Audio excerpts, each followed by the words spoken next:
Gasparino, who came out with some blockbuster revelations on Nick Cosmo's past earlier today. Charlie? Well, guys, you know, we're going from the mob on Wall Street that I'm covering to the real mob, the mafia, the Genovese family. And here's what we have from a senior source very close to the FBI, close with Nicholas Cosmos, that back in 1997, he owed approximately $139,000 to the Genovese family. The Genovese family tried to collect that money, from what I understand, met with him.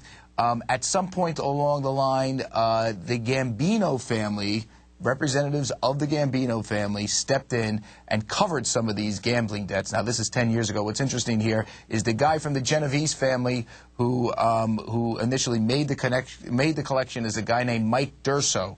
And, you know, he's not a famous guy on Wall Street, but he is a famous guy in sort of the mob circles and law enforcement circles, because Mike Durso is one of the most prominent informants on the mob over the last 10 years. At the time, he was a Genovese family associate. He is now in witness protection, and he has passed along, Durso has passed along this information to the FBI that Cosmo was allegedly owed money to the Genovese family. He was the guy that was collecting the money. He was the guy that basically put the screws to Nick Cosmos to come up with $139,000. And then at that point, let me finish, Larry. At that point, the Gambino family stepped in and started covering his debt. Now, I must point out, we ran this entire scenario by Nick Cosmos' attorney.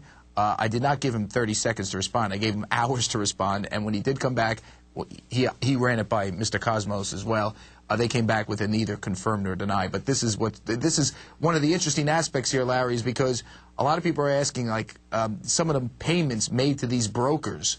Lots. I think Mary said $50 million of payments. Who are these brokers? Right. Well, it looks like at some point he was, you know, palling around in bed. Were the brokers mobbed up, Charlie? I'm trying to piece this together. There's a lot of information. Well, that's what we don't know yet. Were the brokers mobbed up? We don't know yet. We don't know yet. We just know that you know it looks and smells like a duck. We don't know if it is a duck. Was Cosmos managing mob money, or was Durso managing mob money? No, he said Durso Durso is a collector. He's an informant. Oh. He basically went after Cosmos to give back that $139,000 that he owed the Genovese family. By the way, those were gambling debts. He was into loan sharks for that much money back in the mid-1990s. So what, Cosmos couldn't raise 140 grand? That's pathetic. I'm just telling you what I know. That's by pathetic. the way, just so you know, Larry, think about it this way. This was before this current scheme occurred.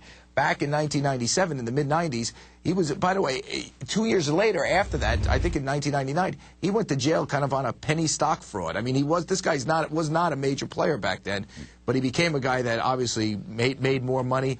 And that's what's so fascinating about this case. A lot of people think, I mean, listen, it's the same thing with Madoff.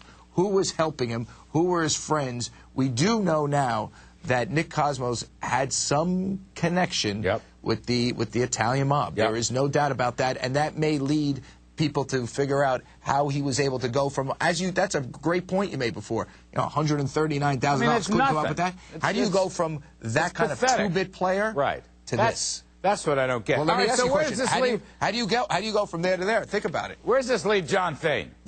This part doesn't leave John Thain. Listen, there's been a lot of stuff today about Thain. Andrew Cuomo, the New York Attorney General, has subpoenaed John Thain, the former CEO of Merrill Lynch, to